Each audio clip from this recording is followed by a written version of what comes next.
कक्षा 7 गणित अध्याय 10 बीजी व्यंजक प्रश्नावली 10.2 का 9वां सवाल है कि यदि x बराबर 0 पर 2x² धन x ऋण a का मान 5 के बराबर है तो a का मान क्या होना चाहिए।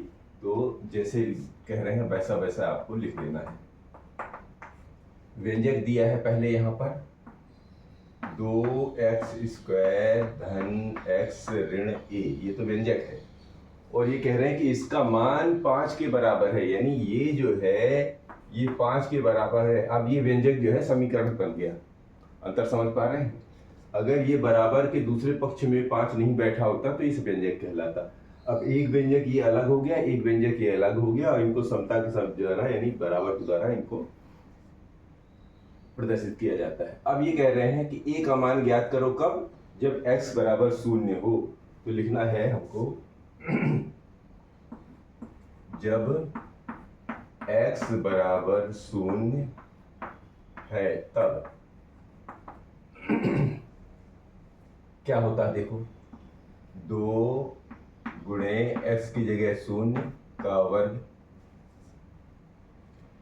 फिर धन s की जगह 0, फिर ऋण a बराबर 5।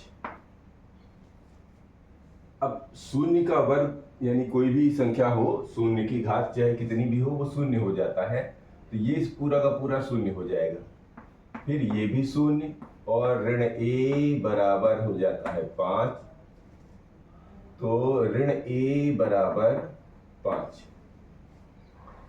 और चाहिए क्या, a का मान चाहिए। यहां पर ऋण a है तो आप क्या करेंगे, ऋण 1 का दोनों तरफ गुणा कर दीजिए, अर्थात ऋण 1 का दोनों पक्षों में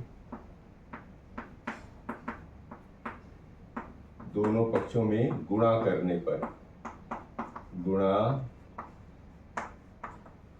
पर जब ऋण 1 का दोनों पक्षों में गुणा करेंगे तो क्या होगा, ये ऋण a का गुणा ऋण 1 से और 5 का गुणा ऋण 1 से, ये कंडीशन आएगी। अब क्या होगा, इसका ऋण मिलके गुणा में होके ये धनात्मक बन गया और ये धनात्मक ये ऋणात्मक ये बन गया ऋण 5, अर्थात a बराबर ऋण 5। ये हमारा फाइनल जवाब हो जाता है। तो ये रहा प्रश्न क्रमांक 9 और लेते हैं प्रश्न क्रमांक 10वां भी।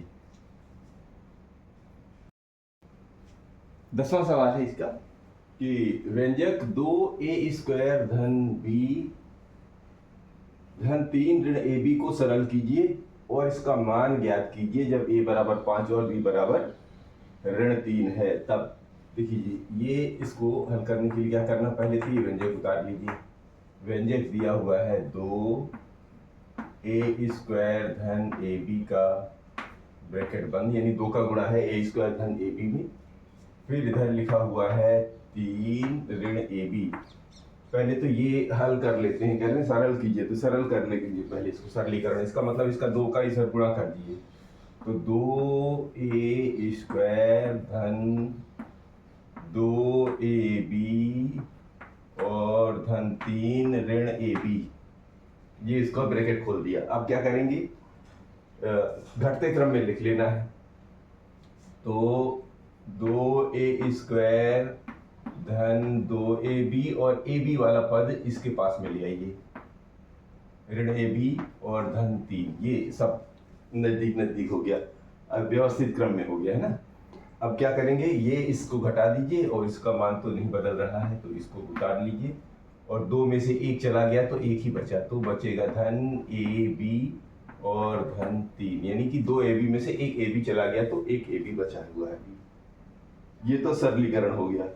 अब कह रहे हैं कि जब a बराबर 5 और b बराबर ऋण 3 है तो यहां पर लिखेंगे जब a बराबर a बराबर 5 और b बराबर ऋण 3, जब नहीं, अब मान रखना है ना, a बराबर 5 और b बराबर ऋण 3 मान रखने पर